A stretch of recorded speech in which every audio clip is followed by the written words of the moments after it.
And that at some point I got more comfortable since I've been diagnosed with Parkinson's, and I'm pretty much like immersed in the Parkinson's community online, stuff like that. You get more comfortable with the concept of dying because so many people do end up with, other Parkinsonisms, which are worse. And luckily, I don't have that. And then you get comfortable with that, unfortunately, because you start losing your friends, and you're like, oh shit, I guess I'll have to embrace this. It all starts with a single question asked to an anonymous caller. What do you think happens when we die? And from there, the conversation goes in completely unexpected directions. Some speak with certainty, others with doubt. Some are still trying to make sense of it all. I'm Zach Ansell, and this is When We Die Talks, a podcast about death, meaning, and how that shapes the way we live. This podcast was born from my own fears around death and the need to talk about it. Thank you for being a part of this conversation. I'm glad you're here. This episode is supported by Mnemostheny, a project I've been building alongside this podcast. Mnemostheny is a simple way to tell your story in your own voice. It's a guided, audio-first conversation with me where we capture the parts of your life that matter to you, where you came from, the people who shaped you, the seasons that changed you, and the moments you don't want to lose. It's not therapy and it's not a performance. It's just a real conversation that becomes a private audio keepsake you can share with the people you love or keep for yourself. If you want to learn more, you can find it at mnemostheny.com. That's NEMOSENE.com. Hey, welcome back or welcome here if this is your first time. At this point, it's probably pretty obvious that there was no episode last week. My dog Jackson got really sick, and for a few days, I honestly didn't know if I was going to have to make a really hard decision. He's okay now, but it was one of those weeks that just takes over. You know how that is. And it's pretty amazing to say that this is episode 50. That's 50 conversations about death. Some of those being the early episodes with friends and people I had met early on. But more than half of the episodes now are this anonymous format, where I've sat down with over 60 strangers who are willing to talk about the thing most people spend their whole lives avoiding. I don't want to gloss that over. This project has meant a lot to me, and the fact that you're still here, that means a lot too. The caller on this one kind of feels like the right person to land on for 50. They've lost a lot. They've carried a lot. They lost their mom young in a really painful way, raised 4 kids largely on their own, and then got a Parkinson's diagnosis in their 40s, which sounds like the kind of thing that would break a person, but ended up cracking something open instead. They talk about going from a full-on, debilitating fear of death to something that actually looks like peace, like real, true peace. They're pretty clear about not being into toxic positivity. More like when your timeline speeds up, you stop waiting for permission to live. And they've done a lot of living, built a whole community, written a book, found love, picked up roller skating again after a hip replacement, and so many other things. At one point, they described themselves as glitter. And I know that probably sounds a little strange without any context, but the way they explain it, resilient, impossible to get rid of, showing up in places you didn't expect years later, it kind of sticks with you. All right, I'm glad to be back. Let's get into the call. I hope you enjoy.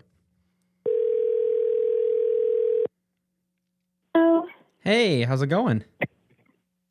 Oh, it's good. How are you? I'm doing pretty good. It's a sunny day here in Portland, so I can't complain too much. Wonderful. Yeah. I miss the sun so much, it's not even funny. Well, hopefully it'll get sunny soon. But yeah, I just want to thank you for being willing to do this. I know it's a little bit of a strange request of a random stranger asking people to jump on the phone with him to talk about death. So I'm very grateful that you're willing to do that. And No worries. maybe to kind of just kick things off a little bit, just to kind of get some context. Again, this is a topic that a lot of people don't like to talk about. It's a topic that people avoid.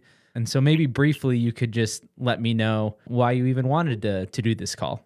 It's kind of interesting because, that's something that scared me for the longest time. I had this huge fear of death to the point where, in, I think, 2006, 2007, I had, a breakdown and I couldn't even eat meat or, see skeletons. I was just crying all the time about, impending doom and stuff like that. Yeah. But it was all from trauma. I lost my mom when I was 13. She committed suicide. So, that's pretty much where it came from. And that's that fear that I was going to leave. That makes a lot of sense. Before I accomplished what I just wanted to, leave my mark. And that at some point I got more comfortable since I've been diagnosed with Parkinson's. and I'm pretty much like immersed in the Parkinson's community online, stuff like that.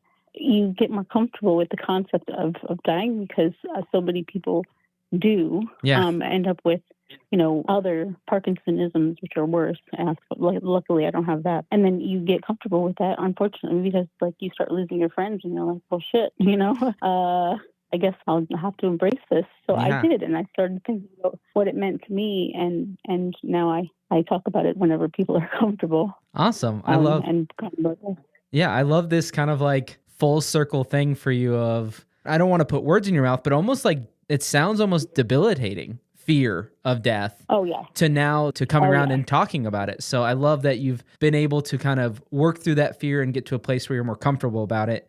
And I'm excited. I feel like you have set the stage with a lot of elements that sound very, very interesting to dive into. And I have been very, very excited to chat with you. So I'm excited to get into that. But maybe before we kind of fully jump into the conversation, of course, this is anonymous and kind of keeping with that theme a little bit, but maybe just like you can give me an idea, or I guess I already know, but give the caller or listeners an idea of where you're calling from, and then your favorite book and why. Oh, that's a hard one. I know. My favorite book. No, actually, I do have a favorite book, and ironically, it's Tuesdays with Morrie. Oh, nice. Awesome. Oh, gosh. So it fits right in, doesn't it? It does. And is there a reason why you love it? Because it was something, again, it was like, I don't usually read sad things. Someone recommended it to me when I was going through that same situation. And they were like, it'll help you come to terms with things. And it really did. It really was enlightening. And I cried and cried and cried when I read it. And I've read it several times since then. And I couldn't recommend that book or anything by Mitch, Albom, more to people who are looking for something to uplift them from a bad frame of mind or a bad spot, So, I love that. Pretty ironic. I've been told I should read it multiple times. It's on my list. I say that every time someone recommends a book because I just have this really long book list. And so this is probably a question that I should stop asking because it's making my reading list really challenging. But I've heard such amazing things about the book, and to know a little bit about your story before of going through this full cycle. Like, you have painted a beautiful picture of this book and how it maybe can help me, further. So I think, again, I say this all the time, but I'm going to move it up on my list because it sounds like kind of what I need right now.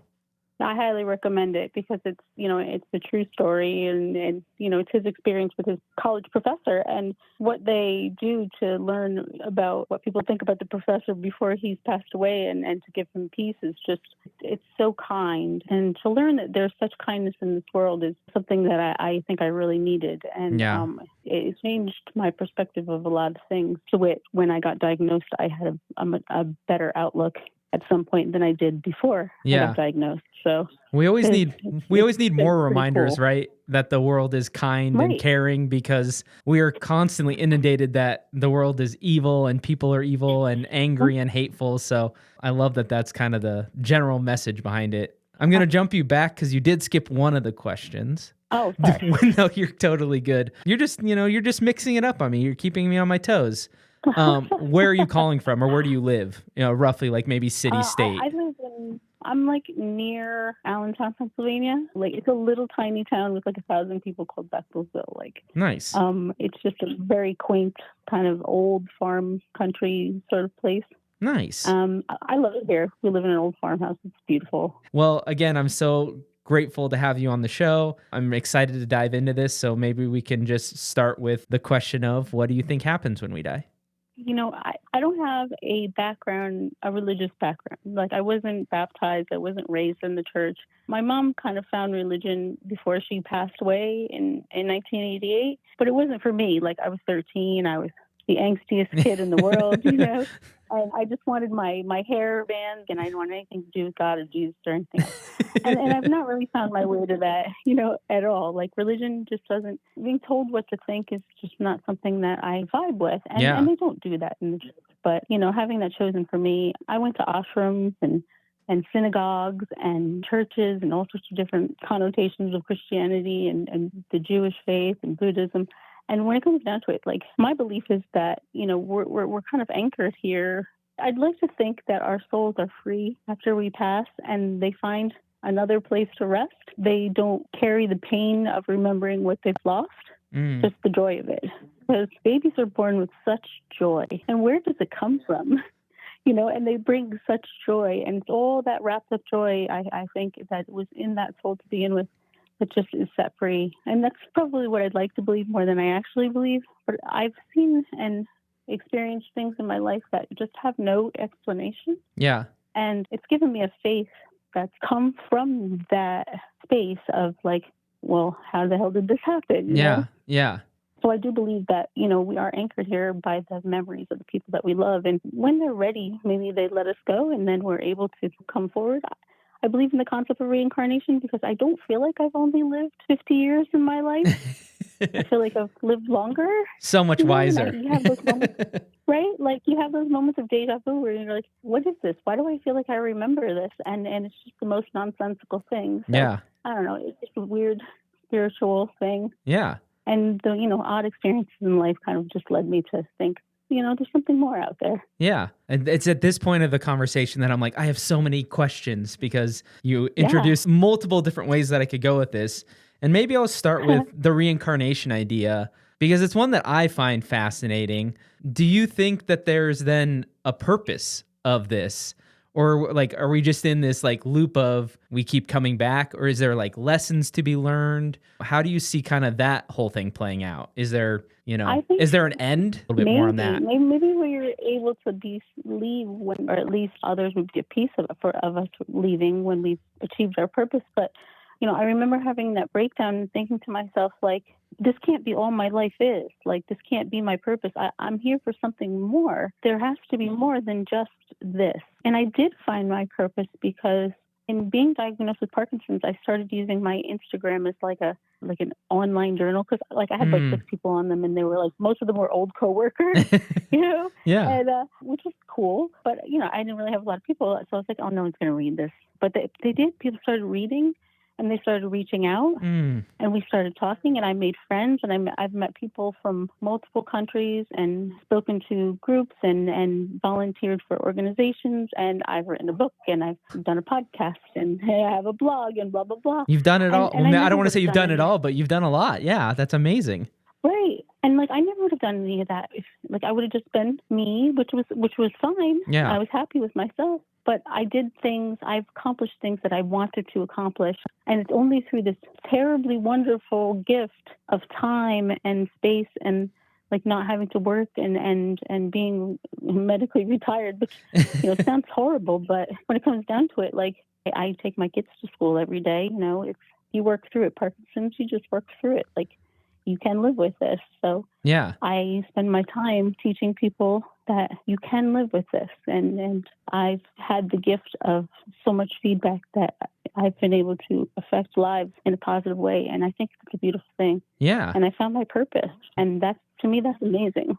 It is amazing. It's absolutely amazing. And I think this is maybe like a blunt way of saying it, but this diagnosis, this acknowledgement of it is facing death, of having a clear idea of it. And so I love that you have had that feeling, that really overwhelming feeling, because that's why I started this. And so I love talking to people like you who have that feeling, but I love that then you get introduced this diagnosis that could break you, that could do all these really negative things. And I think a lot of people would think that it would do all these negative things, but it you said it yourself, it was a gift in a way. It allowed you to share you with the world and really connect with people. And I think that is, death is a really scary thing because it's so unknown and whatnot. But I do think because we avoid talking about it and because it's kind of gotten pushed aside,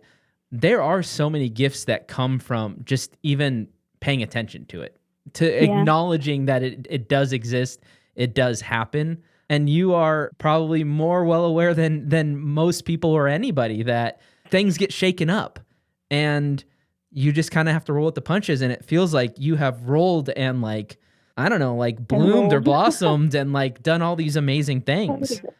It has kind of worked that way.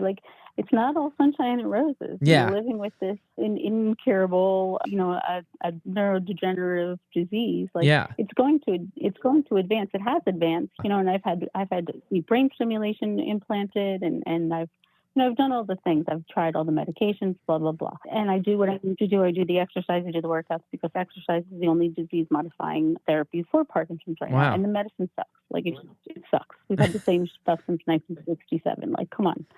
So, like, there's not a lot out there that you can do, and it will put you in a negative mind frame. And I don't like toxic positivity. Like, I don't like shoving that down people's throats. Yeah. But I give the reality of the situation is, like, you can sit here and you can lament the fact that you have this disease, or you can get up and you can say, like, okay, well, maybe it kicked my butt yesterday, but today that's not going to happen. It's a new day. You can take back your time and your space, and in having it, it allows you to realize that the days are short and life is short, and, like, if you don't do that thing now, you're not going to do it. Yeah, absolutely. And you know what? If people laugh at you, who cares? Yeah.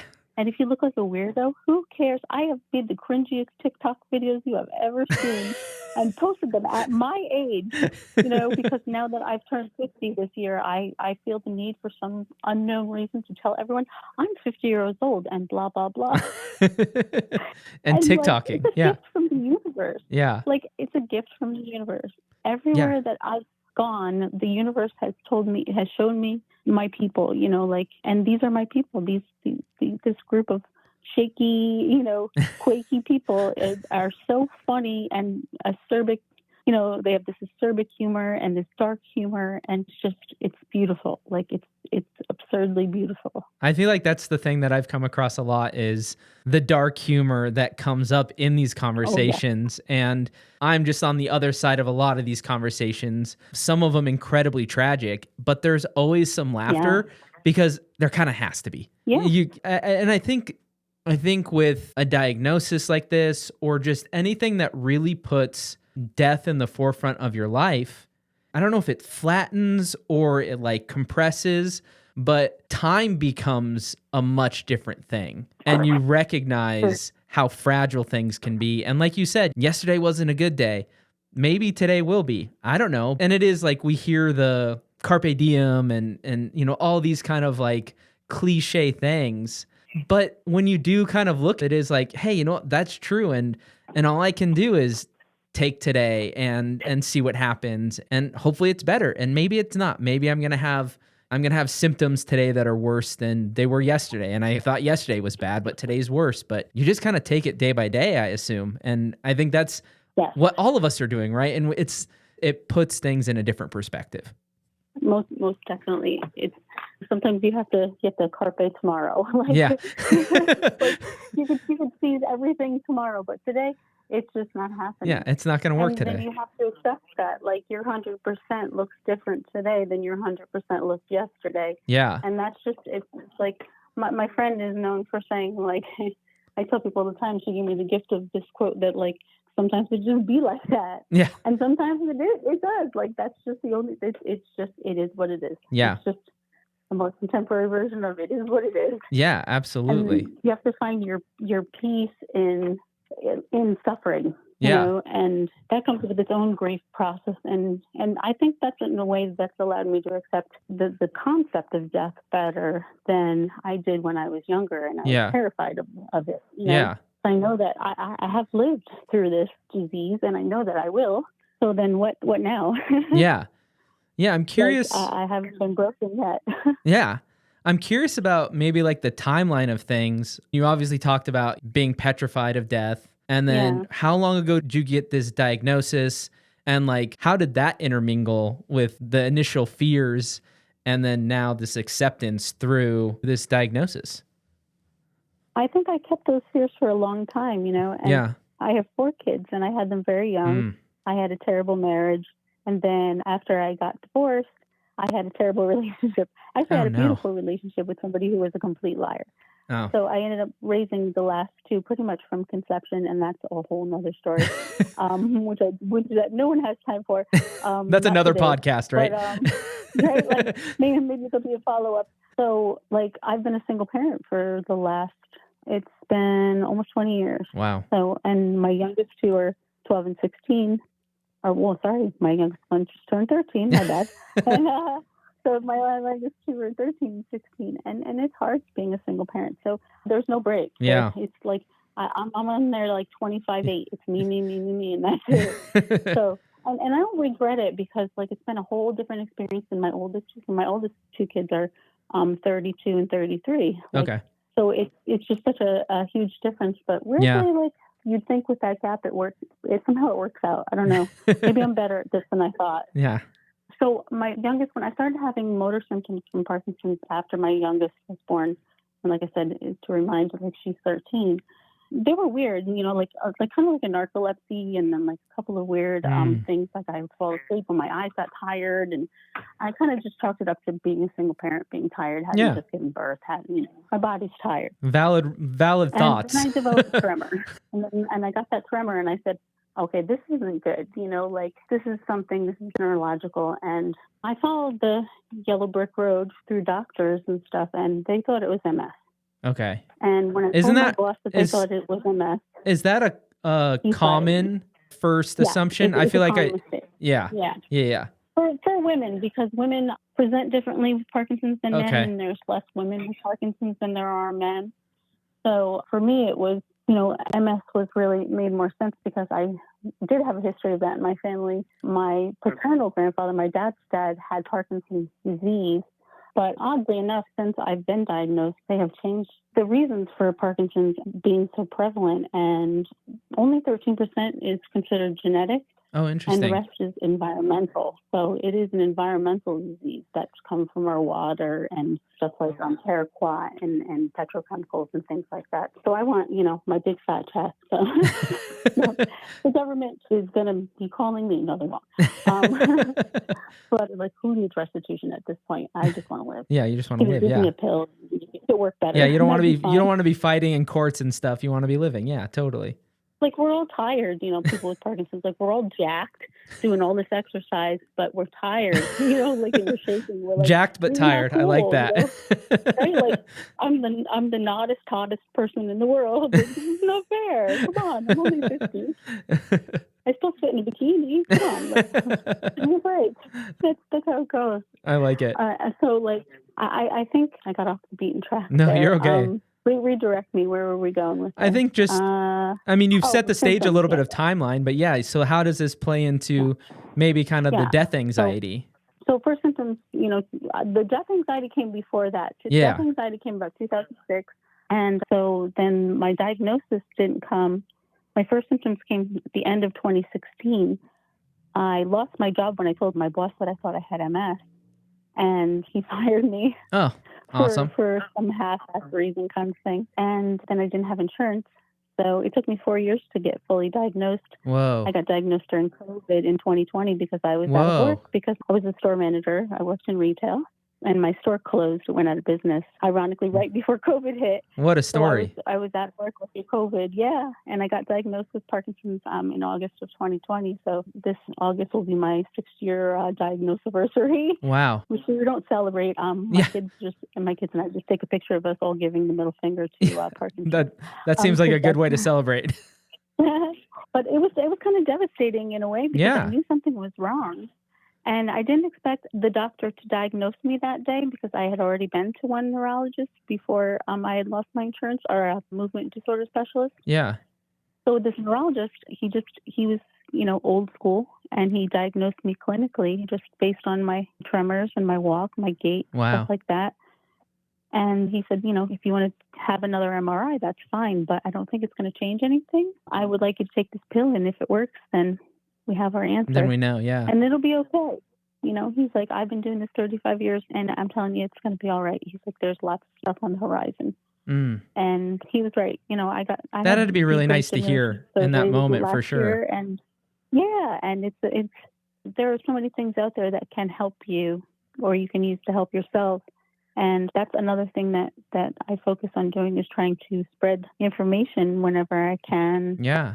To other people, so that they know that these therapies are out there, and that, it's not as scary as you think. my biggest fear in life after death was brain surgery, and I had that in January. So like, yeah, and I'm like 100 times better than I was. Oh, that's awesome. So like, I mean, I'm kind of like a half cyborg, but that's cool. Like, Right, that's AI awesome. is very apropos these days. You're just ahead of the rest of us. Right? Like if they could just put the filters on like permanently, that'd be cool. Because I am 50. Help a girl out. That's amazing. So it's like my timeline sped up when I got diagnosed. Like everything just seemed to come faster. Yeah. So I went out and I found love, and I moved closer to the person that I love. And then I moved away because I was afraid and I was sick and I didn't want to burden anybody. Yeah. And then I moved back and found my love again. And we're very happy, and my children are very happy. And awesome. We go out and we do the things. And I care nothing about looking like the weirdest person in the room because I'm cultivating Which is awesome. that. Which is so awesome. Yeah. I think we need more weird people. That's one of those benefits of looking at death, whether it is like really being faced with it or just contemplating it. And I mean, I definitely still I wouldn't be dancing in the streets or anything, but there's so much that has dropped away of worrying about what other people think. And this is finite. And so why am I so worried what everybody else is thinking, especially when everybody else is worried what everybody else is thinking? Yeah. Nobody's worried. Nobody's actually thinking about you. Yeah. Nobody's that focused on you in a really wonderful way. You're important in your little circle, and that's where you're supposed to be important. Yeah. And like the other people that are around, like they don't care what you're doing. They'll be like, "Oh, look at this weird girl like dancing in the rain." I don't care. It's fine with me. Yeah, as long as you're enjoying it. Yeah, that's what matters. But when I was 20, I would have been like, "Oh my God, I can't do this." Yeah. But at 45, 46, 47, I strapped my roller skates back on that similar ones that I had when I was a kid. I used to roller skate after school, and I took my kids to skating rinks and taught them how to skate. And that's our favorite thing to do. Like, who picks up roller skating again at 46 years old? But I was determined to do it, and I cried like a baby. Like, I cried like a baby. I was like, oh my God, I have skates on. I had just had hip replacement surgery. And I was like, yeah, look at this. It is so amazing. Yeah, it's so amazing to find those things or like re-find those things, right? That brought us so much joy as children that then, and I don't want to say that just like get beaten out of us, but just like life happens and the world happens and you grow up and you think that, oh, I need to be, serious and I needed to do these things. And it's finding joy in those things that really brought you joy as a kid when it didn't matter. It was to have fun. And I'm glad that you've rediscovered that again. And I think that is when you look at things through the lens of death, that it's just that this is temporary. Whether, even if we reincarnate, it's going to be different. It's not going to be the same. And so, so you get this. This is what you get. I am curious because you've brought it up a couple times. What is this experience like being a mom? And especially to two that are young, that are still, teenagers. Yeah, they're teenagers. They're like in a really, really interesting time in life. How one is neurospicy. My youngest one is neurospicy. I like that. With autism a year and a half ago, almost 2 years ago. I love that phrase. Yeah, I do. I think whoever created that it's so wonderful because she really is like the most surprising, amazing, like sunshiny little human being in the entire world. And like, I honestly believe that she was put here on this earth to like teach me how to find joy in everything because that's what she does. And she's so clever and funny and like sarcastic because she's wonderful. My kid. So there's really no way around that. but she has learned the way, and it's just so cool, like being her mom and being all of their moms and just having that experience of parenting my own way. It's such a blessing to, live life differently and know that, like this kid is going to be all right because she's talented beyond compare. I feel like autism is kind of like a superpower in a lot of ways. Yeah, absolutely. Some of it is a gift. Yeah. So it's been a cool experience. I think a lot of people would look at the situation and be like, wow, you've got this terrible diagnosis and like that's horrible and that's probably affecting your family in really horrible ways and all doom and gloom, right? But it's providing you this like presence, right? To be and for them to also notice that presence, especially in a world that is so distracted. It seems like you're really able to be with them and experience life with them. That's such a powerful message that they will be such great humans and adults and all these things because of the parent that you're able to be. And gosh, I hope so. yeah, I would think so. I mean, I don't know anything. I'm just a weird, stranger from Portland, Oregon. But I just keep coming back to the statement that you made really early on about the gift of the diagnosis. And I also should say, I think we hear about these diagnoses through television, through movies, but we don't hear about them. I mean, I think you're doing it on social media, right? Like we might get exposed to it on social media if we are... If you have the right algorithm. Exactly. If you are like my algorithm at this point, because the only Instagram that I have or use is for this project, I get a lot of death stuff, which I think is great. It's aligned with what I want. And I'm sure you get a lot of stuff about Parkinson's and probably stuff. I mean, you found me, so you probably get some stuff about death. But for the majority of people, how we see these things is through a storytelling lens of a TV show, of a movie. And I think that's why, and I was really excited to talk to you. I had it was before I did the anonymous format. I had an interview with a guy who has ALS. And that was such a powerful episode too, because we don't get to hear those stories and those experiences from people. Yeah, I don't necessarily have a question there, but you speak to that. Yeah. Because of Parkinson's, I can't even doom scroll because the constant dopamine hit, it makes me feel weird. So I have to put my phone away because I start to feel sick. So I can't even do that, which is that's good. Because I was kind of like a phone addict for a while. It's hard not to be in this world. Stopped working. Yeah, because everything is right there at your fingertips. So and we're part of that media oriented generation. Yeah. So this is how we learn things, and this is how we connect, things. Right? Yeah, but I've learned a ton of great things, and I've been able to focus more on art. I've learned how to watercolor. I never watercolored. Where did that even come from? Yeah. I've learned more about neuroscience, which is absolutely fascinating, and I could nerd out for hours over that. I've learned about grief and how it's a process and how it applies to my life. I've learned about joy and how that's a process and how it applies to my life. And I found that there's so much joy in this life that you can share with others. That I tell people that I'm just glitter, and they say, "Oh, don't put yourself down." And I'm like, "No, you don't understand. Glitter is resilient. It sticks to everything. Yeah. You have glitter today, you're going to have it 20 years from now. You're going to have it. You're going to find it in next generations. Glitter it's the goat. You can't get rid of it no matter how hard you try. You cannot. It's just about as permanent as it can be in this lifetime. Listen, I sent my ex a glitter bomb once back in the day when I was not a very nice person, and he just found out recently, and he was like, "That was you? I'm still finding glitter in my toolbox." And I was like, "You're welcome." You're welcome. Yeah, totally. Oh, that's amazing. So early on in the conversation, I was like, I have so many questions, and we dovetailed way off on one end, and that's kind of why I asked that first question, because I felt like I could bring this one back in and it wouldn't feel as strange.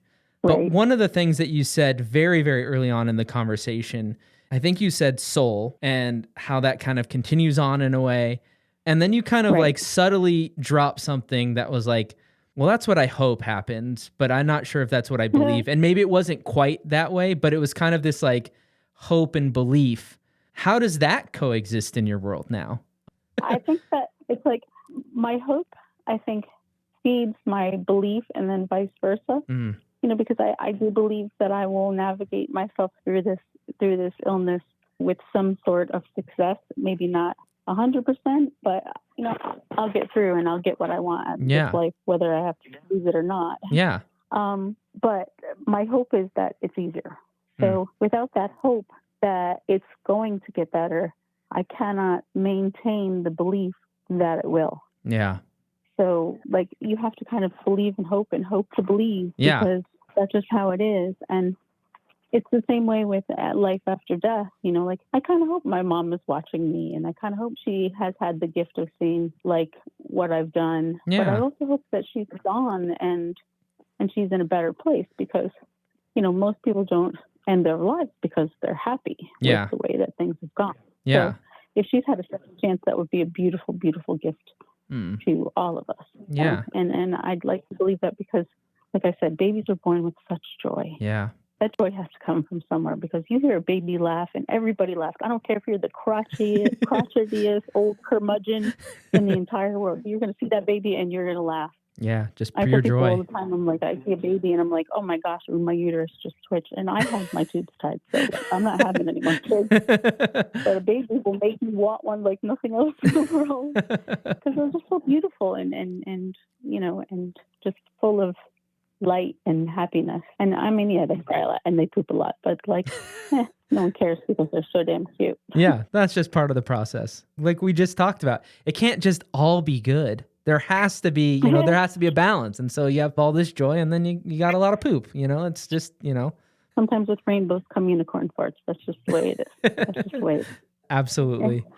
Well, I do have one last question for you. I feel like we're going to have to do another call at some point, because we didn't even talk about your mom at all. And I think there's probably a lot, you know, there, and I'd love to talk about that at some point, but I feel like if we start there, we're going to talk for another hour, and then I'm not sure going to cut it all together. So maybe we'll have to talk again, but what's one thing you still want to experience in this lifetime? Oh gosh. I actually have always been very horrible at doing things in public, like public speaking and stuff like that, or going in front of groups. So it's going to be like a toss between like public karaoke, which is because I love to sing and I do all right, or just like kind of give a speech, because like I failed all that through school, because I was like, I knew the stuff, I knew what I needed to say, and I'd get up there and just shake and shake and shake, and I'm like, maybe that's preparing me for this, but I'm like, but it didn't prepare me for public speaking, that's for sure. Like I missed out on that skill, so I definitely would like to do that at some point. Yeah. And after that, like I'm good. Like I have very simple needs. I just want to hang out and be happy and smile and laugh and eat good food. Yeah. And that's that. Hey, always eat good food. Food is love. Yeah. That is the interesting thing with this question, especially in these situations of the people that I've talked to who are going through, you know, a diagnosis, or their loved one has a diagnosis. Again, it kind of feels like it speeds up life in a way, I guess in some ways literally, but that awareness of life and death, you live more intentionally. And so it always seems to be the people that are kind of really in the thick of it have a very clear response to that question, have a pretty quick response to it. And yeah, outside of that, I've kind of, you know, I've experienced a lot of things. I've done a lot of things. I've been living my life really intentionally lately. And so there's not this big, long list of things. And so, yeah, it feels like you're living very intentionally. What did you say? You've built an online community through Instagram. You've written a book. Yeah. I'm saying it now. Maybe you'll do like a TED Talk. Maybe we need to get you on a TED Talk. That'll be the way that you. On a TED Talk. I don't know. I don't have any connections with them at all. I applied, but like they were like I just keep applying. I'm just gonna keep applying until they get tired of hearing of me. Well, I've applied like 4 or 5 times already. I'll apply for you too. I appreciate I'll that. shout the message out, and who knows, maybe this will result in something. You never know, but you never know. Yeah, I am so grateful and so thankful that you're willing to do this. Yeah, thank you. I was very excited when I saw your application come through. I was excited. I forgot all about it. And I was like, oh my God, this is so cool. And everyone's like, you're going to talk about death. And I was like, you don't understand. You're not cool enough to understand yet, but you will at some point. So good. I keep sending out your podcast to people. I'm like, just listen to it. Just listen to it. Like it's actually like, it's not what you think it is. It's not sad. It's life affirming. Like it's the opposite of what you think it is. Absolutely. Yeah. And that's what I like about it. That might be it's a really cool idea. Thank you. I think that's one of the hardest parts about this is when I tell people it's about death, there is the immediate, oh gosh, that's got to be scary. That's got to be morbid. That's got to be heavy, all these things. And I'm constantly like, it's not even, and there are some episodes that are absolutely devastating. But again, like I said earlier, like we're laughing still. Like it's still, there's joy. And I think over the last couple of weeks, I've realized that this is about death, but this is really about, you are a real human telling a real story about your life and what you're experiencing. Yeah. And so, I'm glad that you were willing to lend your voice to the project and to share your story, because this is something that I think people need to hear. And so, I think I'm so too. grateful that you're willing to do it. Well, thanks for having me, because this is super fun. Yeah. Kind of weird, but I don't know. It's like weird to say, but I don't think it's that weird. Like it's always, the spectrum of death is always there for everybody. Like we're all just meat. That's the way it is. Yep. Totally. We're meat and electric jelly when it breaks down to it. So like we're not going to be here forever. Like we're organic beings. But then by the same right, like facing it in this way, I think is just again so life affirming. So it's been a very cool experiment. Yeah. Well, I'm so glad, and we'll definitely have to stay in touch, and somehow we're going to get you on TED Talks or something equivalent. And then, then I'll be able to watch that and be super excited. But again, thank you so much. And I hope you have a good rest of your day. Oh, you too. All right. Take care. Bye. Bye. There's something about talking to someone who genuinely has been through it.